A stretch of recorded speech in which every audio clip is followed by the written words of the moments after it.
నమస్తే. తెలంగాణ ఉద్యమకారులకి తెలంగాణ వచ్చినప్పటి నుంచి కూడా పూర్తిగా న్యాయం జరగలేదు. వాళ్ళకి ఇచ్చిన హామీలు కూడా ఇప్పటివరకు నెరవేరలేదని చెప్పేసి అన్ని సంఘాలు కూడా ధర్నాలు చేపట్టినాయి. వివిధ రూపాల్లో కూడా వాళ్ళు ఎప్పటికి పోరాటం చేస్తూ ఉన్నారు. ఇప్పటికి కూడా నిజమైన ఉద్యమకారులకు లబ్ధి చేకూరలేదు. సో ఇప్పుడు కవిత తెలంగాణ ఉద్యమకారుల ఆత్మగౌరవ సభ పెట్టి వాళ్ళని అందరినీ ఏకం చేసి నేను మీకు అండగా ఉంటానని పోరాడతానని చెప్పేసి ఒక పెద్ద సభ అయితే పెట్టడం జరిగింది. తెలంగాణ ఉద్యమకారుల ఫోరం మాత్రము దీన్ని వ్యతిరేకిస్తూ ఉన్నారు. ఎందుకు వ్యతిరేకిస్తూ ఉన్నారు, వాళ్ళకి రావాల్సిన హామీలు ఏమున్నాయి ఒకసారి మాట్లాడి తెలుసుకుందాం. మనతో పాటు గ్రేటర్ హైదరాబాద్ తెలంగాణ ఉద్యోగుల ఫోరం అధ్యక్షుడు దయానంద్ ఉన్నారు. సో చెప్పండి, ఏం చెప్తారు? నేను జలదృశ్యంలో 400 మందితో టీఆర్ఎస్ జాయిన్ అయ్యాను 2001లో సారెంబడి. అప్పుడు కూడా నేను సారెంబడి పనిచేస్తున్నాను. అప్పుడు కార్పొరేటర్లు కూడా గడువులు అయితే సార్ చెప్పిన దయానంద్ గారు మీరు లేవండి, నిలబడకండి, బాగుండదు అంటే ఆలూరు వెంకటేష్ కూర్చుండు, అన్న నువ్వు కూడా కూర్చొని, నేను కూర్చోలేపి వేరే వాళ్ళు లేపాడు సార్, ఆయన లేస్తున్నాడు సార్ అని చెప్పి నేను జరిపిన నాకు న్యాయం చేస్తాను చేయలేదు. ఆ తర్వాత మళ్ళీ కార్పొరేషన్కి వస్తే నేను నా ఒక ఎమ్మెల్యే అంటే వచ్చిన ఆయన మళ్ళీ కార్పొరేటర్కి వస్తే అప్పుడు కూడా కార్పొరేటర్ నాకు తీసుకుపోయి కేసీఆర్ గారు కుక్కుడిపల్లి ఫాదర్ దగ్గర కూర్చోబెట్టి డిన్నర్ ఏర్పాటు చేసి డిన్నర్ చెప్పడం జరిగింది. దయానంద్ గారు వాళ్ళు స్టేట్ యూత్లో అడుగుతారు ఒక సీట్ కార్పొరేటర్ది అని చెప్పి అప్పుడు కూడా నాకు మోసం చేయడం జరిగింది. అప్పుడు కూడా ఇవ్వలేదు. 2001 నుండి ఫస్ట్ బై ఎలక్షన్ మెదక్లో వచ్చింది. ఫస్ట్ బై ఎలక్షన్ అల్లంపల్లి పోచా నిలబడ్డాడు. అల్లంపల్లి పోచా నిలబడ్డప్పుడు ఆయనకు క్యాన్వసింగ్ చేస్తున్నాం మేము. క్యాన్వసింగ్ చేసినప్పుడు ఆయనకు ఈవినింగ్ బహిరంగ సభ ఉంది, పబ్లిక్ మీటింగ్ ఉంది. పబ్లిక్ మీటింగ్లో డబ్బులు లేదు ఆయన దగ్గర. డబ్బులు ఇస్తేనే స్టేజ్ ఎక్కడి కేసీఆర్ గారు చెప్పారు. నా కార్లో మా ఫ్రెండ్ దయానంద్ గారు మేమంతా కలిసి కార్లో తీసుకొని పోయి ఆ సొమ్ములు గిరిపెట్టి తెచ్చి కేసీఆర్ గారిని కట్టి ఎక్కడం జరిగింది, స్టేజ్ ఎక్కడం జరిగింది. ఆ తర్వాత బైసాపులు వచ్చి నరేంద్ర బైసాపుడు టీఎస్ఎస్ తెలంగాణ రాష్ట్ర సమితి వేరు, తెలంగాణ సాధారణ సమితి వేరు. అప్పుడు జాయిన్ అవుతారు వచ్చి మళ్ళీ వాళ్ళు అయిపోయారు. అప్పుడు కార్పొరేటర్ల ఇద్దరే గెలిచారు, పద్మారావు గారు యాదగిరి, మానకృష్ణ గారు యాదగిరి, ఒడ్డేరి యాదగిరి, ఇద్దరు 2 సీట్లు గెలిచారు. ఆ తర్వాత కేసీఆర్ దగ్గర చంద్రనారాయణ ఒక్కైనా గెలిచిండు.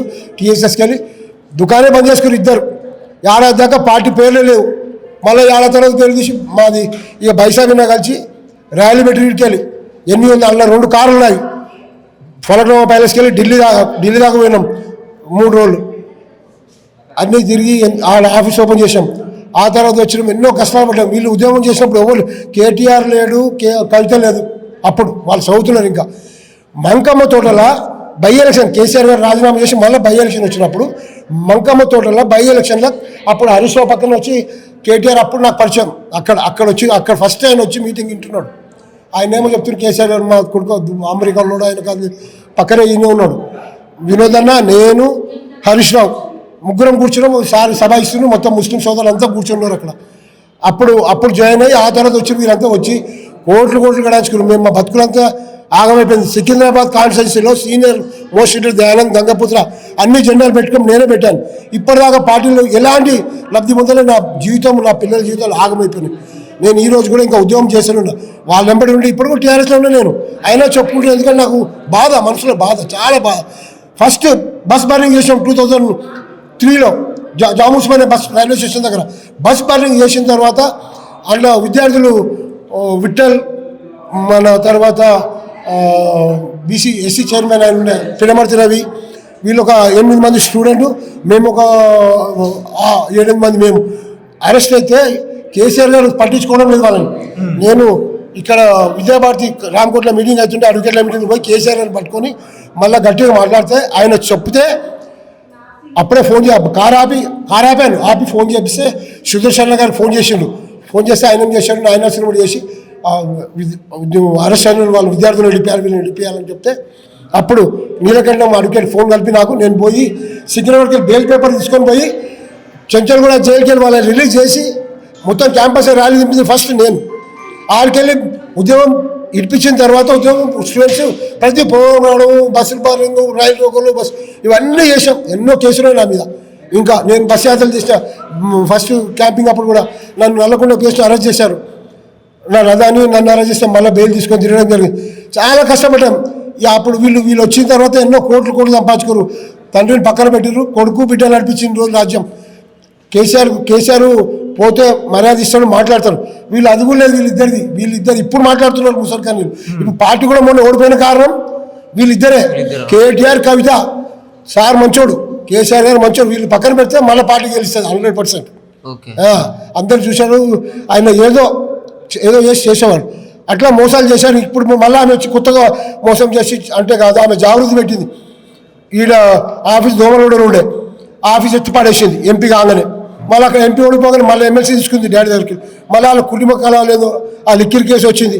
మళ్ళీ తర్వాత ఏమైనా డబ్బుల విషయాల్లో వాళ్ళ ప్రాపర్టీ విషయాలు ఇక్కడ బీఆర్ఎస్ ఇప్పుడు విఫలమైంది కాబట్టి వేరే రూపంలో కవిత రూపంలో వచ్చి వీళ్ళు మళ్ళీ ఎదగాలని చెప్పేసి మళ్ళీ చూస్తున్నారని మీరు అనుకుంటారా? వేరే విధంగా మళ్ళీ మోసం చేయాలని ఆమె ఇక తండ్రి అన్న పక్కన పెట్టి నేను సీఎం అవుతా అనుకుంటుంది. ఆమె అంత గుడ్డలు కాదు, కష్టపడి 25 ఏళ్ళ నుంచి నేను చెప్పాలని వాళ్ళని నాకు ప్రతి ప్రూఫ్ ఉంది, ప్రతి ఎక్కడెక్కడ ప్రూఫ్ చేసినా ఉన్నాయి. విద్యార్థి సంఘాలని అన్ని కుల సంఘాలు ఏకం చేసి సికింద్రాబాద్ కాన్సల్ సీనియర్ మోస్ట్ 2000 నుండి దయానంద్ గంగపుత్ర సార్ కూడా ఎంతమంది ఉన్నా దయానంద్ రా అని చెప్తాడు. అంత పేరు కానీ ఇప్పుడు కార్పొరేషన్ సంపాదించుకుంటే వీళ్ళంతా దగా చేశారు. అయితే మోసం చేసిండు అనేది చాలా మోసపోయాను. వీళ్ళు చేయబట్టే పార్టీ నాశనం అయిపోయింది. కేటీఆర్ కవిత ఇద్దరే, ఇక వేరే ఆయన పాపం ఆయన పక్కన పెట్టారు. ఆయన ఫస్ట్ హరీష్ రావుకు టికెట్ ఇస్తాడు సిద్దిపేటలో. వాళ్ళ ఇంట్లో గొడవలు లోపల విషయాలు కూడా చెప్తే నేను ఎవరు చెప్పరు. వాళ్ళ ఫ్యామిలీ కొట్లాడుకొని ఆయనకు సిటీ వాళ్ళ భార్య వాళ్ళ వీళ్ళందరూ గడపడి చేస్తే బై ఎలక్షన్లో పాపం తీసుకుపోయి సిరిసిల్ల వేసి ఆ సిరిసిల్ల కూడా ఇన్ఛార్జ్గా పనిచేస్తాను నేను కేటీఆర్కి. సో ఫైనల్గా ఇప్పుడు ఈ వీళ్ళందరూ ఇప్పుడు చెప్పాడు ఒకటే మాట, హరీష్ ఒకటే మాట చెప్పాడు, మామా నీ కొడుకిస్తే ఇచ్చుకో సీటు, నేను మాత్రం 100% గెలిచిన పార్టీ 0 అయిపోతుందని చెప్పిండు. సో పక్కన వారు ఆలోచించుకుని హరీష్ టికెట్ ఇచ్చి ఆయన పక్కన పెట్టి అక్కడ ఇచ్చారు సిరిసిల్ల. దాని కూడా నేను పనిచేసి వచ్చాను. సో ఇప్పుడు వీళ్ళందరూ ఆమెతో వెళ్తున్నారు కాబట్టి వాళ్ళకి ఏం చెప్తారు, ముఖ్యంగా ఉద్యమకారుల గురించి నెక్స్ట్ మీరు ఏం చేయబోతున్నారు హామీలు నెరవేర్చడం కోసం? ఇప్పుడు కాంగ్రెస్ ప్రభుత్వం ఉంది కాబట్టి ఇప్పుడు వాళ్ళు ఎన్ని మీటింగ్లు పెట్టినా ఇప్పుడు ఆ మీటింగ్లో ఉద్యమకారులు ఎవరు లేరు. ఆమె పట్టుకొచ్చిన జనాలు పట్టుకొచ్చిన డబ్బులు ఇచ్చి పట్టుకొచ్చి గుర్తుపడతా. సికింద్రాబాద్ కాన్ఫరెన్స్లో 2001 అంటే నేను అన్ని స్టేట్లు తిరిగినా, మా ఉద్యమకారులు సీనియర్తో కూడా 8 years నుంచి పనిచేస్తున్నా, అన్ని జిల్లాలు తిరిగాను నేను. అందరు గుర్తుపడుతున్నాను, గుర్తుపట్టడం లేరు. నేను గుర్తుపడతాను వాళ్ళు కాదు. ఆమె బీసీ సంఘం అని అదాన్ని ఇదాన్ని పెట్టి హైలైట్ అవుదామంటు, కానీ అది కాదు. మళ్ళీ మోసం చేస్తాంటే మోసపోయేటోళ్ళు ఎవ్వరు లేరు. ఆమె జాగృతి పెట్టే జాగృతిలో పనిచేసిన మోసం చేసింది. వాళ్ళు వచ్చి అన్న మళ్ళీ నాకు పోస్టులు పూసి మా దగ్గర వచ్చి డివిజన్లో పోస్ట్ తీసుకుని పనిచేసినారు.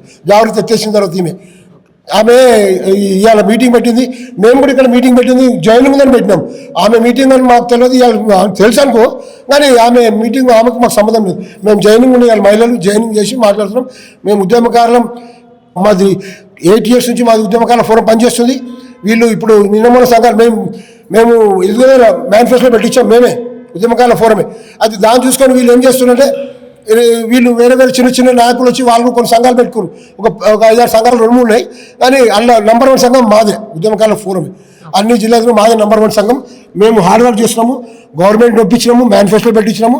రేపు సీఎం గారు కూడా మాటిస్తున్నారు. రేపు మాకు ఈ వీక్లో 10 days ఈ మంత్లో అయిపోతుంది, మొత్తానికి ఈ మంత్లో అయిపోతుంది. మా ఉద్యమకారులని మంత్రుల నెలల పాటు తిరిగి రోజు వాళ్ళ మా బాధలు చెప్పుకొని మన పొన్న ప్రభాకర్ గారికి కానీ శ్రీధర్బాబు దగ్గరికి వీళ్ళు మహేష్ కుమార్ దగ్గర వీళ్ళందరూ తిరిగి మేము బాగా హార్డ్ వర్క్ చేసి వాళ్ళని ఎన్నుకుంటే మన అసలు పట్టుకుంటే ఆ దినము మాట్లాడిపించారు, విధానసభలో మాట్లాడిపించి వాళ్ళు చేసి ఇప్పుడు మనకు అనౌన్స్ చేయబోతున్నారు కాబట్టి అది క్రెడిట్ కొడదామని చూస్తుంది. మేము కష్టపడింది అన్ని జిల్లాలు గవర్నమెంట్ కూడా ఈ ప్రభుత్వం కూడా తెలుసు. మేము నిదానంగా పనిచేస్తున్నాం, మేము ఇంకా చేస్తూ ఉంటాం. ఈ గవర్నమెంట్ వచ్చి కంపల్సరీ ఉద్యమకాలకు న్యాయం చేస్తాం. మేము థ్యాంక్ యూ. జై తెలంగాణ.